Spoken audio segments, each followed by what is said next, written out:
Welcome back, everybody. Today I'm going to teach you how to edit categories in QuickBooks Online. This is essential for keeping your products and services organized exactly how you need them, whether you're renaming categories or restructuring your hierarchy to better match your business workflow. First, sign in to your QuickBooks Online account. Once you're logged in, direct your attention to the left navigation menu where you'll see various options for managing your account. Click on Sales to access all your sales-related tools and features. This section is your hub for managing everything from invoices to the products and services you offer. From the Sales menu, select Products and Services.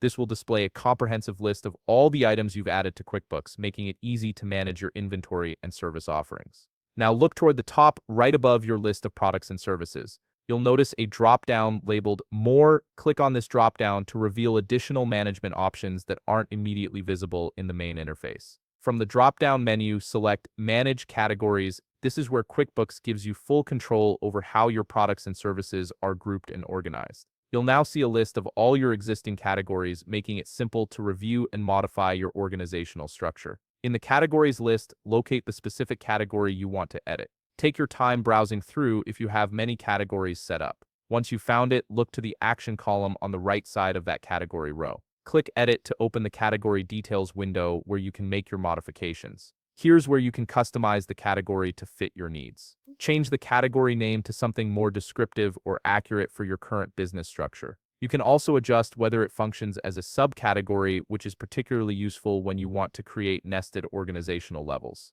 If you need this category to fall under another one, you can change the parent category by selecting the Is a Subcategory checkbox. Once checked, you'll be able to choose which existing category should serve as the parent. This hierarchical structure helps keep related items grouped together logically. After making all your adjustments, click Save to apply your changes. QuickBooks will update the category immediately across your account. Take a moment to confirm that your changes look correct, then close the window. Your edited category is now ready to use with your updated naming and structure. If you found this video helpful, please leave a like, subscribe, and see you in the next video.